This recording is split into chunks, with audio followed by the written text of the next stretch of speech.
Bonjour et bienvenue. Aujourd'hui, on va s'intéresser à un défi quotidien qui touche beaucoup d'enfants, mais qui reste souvent dans l'ombre, les troubles des habiletés motrices. Et comme on va le voir, ça va bien au-delà d'une simple maladresse passagère. C'est une question qui taraude beaucoup de parents et d'enseignants. Quand on voit un enfant peiner sur des gestes qui semblent si naturels pour les autres, il est vraiment essentiel de comprendre ce qui se cache derrière ces difficultés. Et attention, ce chiffre est assez parlant. 5 à 6%. Ça peut sembler abstrait, mais ça signifie qu'en France, environ 400 000 enfants d'âge scolaire sont concernés. Ce n'est donc pas du tout un phénomène rare. C'est un véritable enjeu qui mérite qu'on s'y attarde. Alors, pour y voir plus clair, voici notre programme. D'abord, on va définir ce qu'est ce trouble. Ensuite, on apprendra à en reconnaître les signes. Après ça, on verra comment se déroule le diagnostic et, pour finir, on explorera les solutions concrètes qui existent. Allez, on plonge dans le vif du sujet. Qu'est-ce qui se cache exactement derrière cette appellation un peu complexe? On va voir que c'est une réalité bien plus nuancée qu'on l'imagine. Le terme officiel, c'est donc trouble développemental de la coordination, ou TDC. C'est ce qu'on appelle une condition neurodéveloppementale. Ça veut dire, en termes simples, que le cerveau a du mal à bien planifier et à exécuter les mouvements. Le point crucial à retenir, c'est que ça n'a absolument rien à voir avec l'intelligence de l'enfant, ni avec un manque de motivation. Et cette phrase, elle résume tout. On a tous été un peu maladroits en grandissant, c'est une étape normale.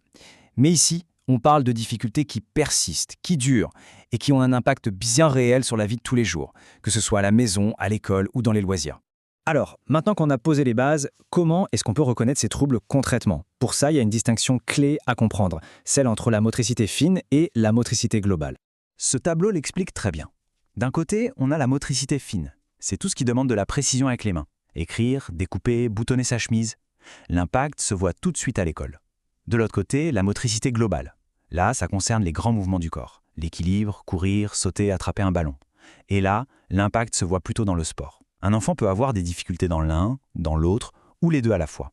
Très tôt, certains signes peuvent déjà alerter. Chez les plus jeunes, entre 2 et 5 ans, on peut remarquer une difficulté à monter les escaliers, à apprendre à faire du tricycle, une maladresse générale aussi, avec des chutes peut-être plus fréquentes que la moyenne, ou des difficultés avec des jeux de construction comme empiler des cubes.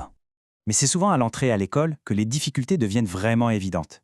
L'écriture est lente, pénible, irrégulière. Le découpage, le coloriage sont compliqués. Et dans la cour de récréation, les jeux de ballon ou sauter à la corde peuvent devenir une vraie source de frustration.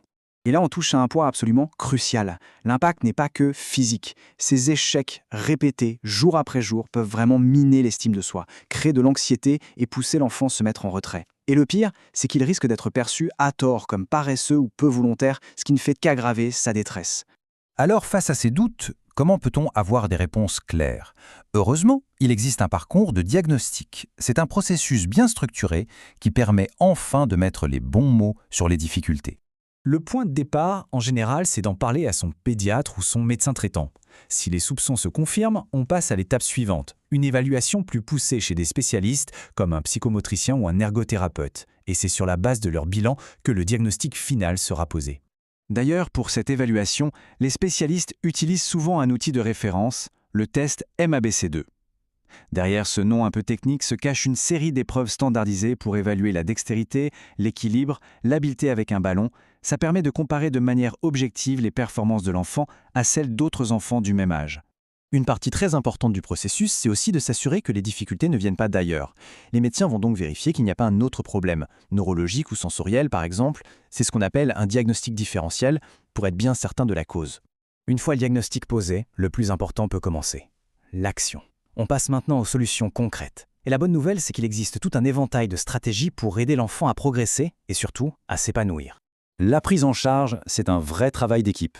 Il y a la rééducation en psychomotricité pour améliorer la coordination, l'ergothérapie qui est très pratique pour trouver des astuces au quotidien, l'activité physique adaptée pour que le sport redevienne un plaisir et bien sûr un accompagnement psychologique pour gérer les émotions et renforcer l'estime de soi.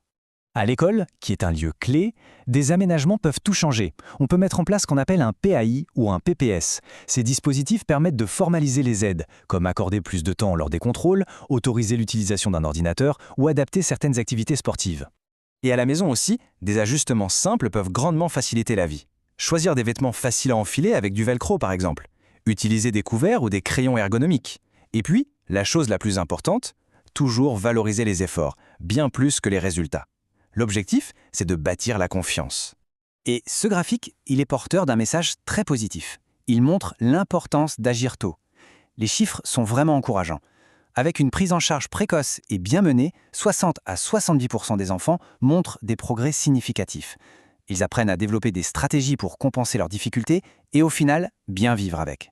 On va se quitter sur cette réflexion. Et si finalement cette maladresse n'était pas une fatalité? Si c'était plutôt une invitation?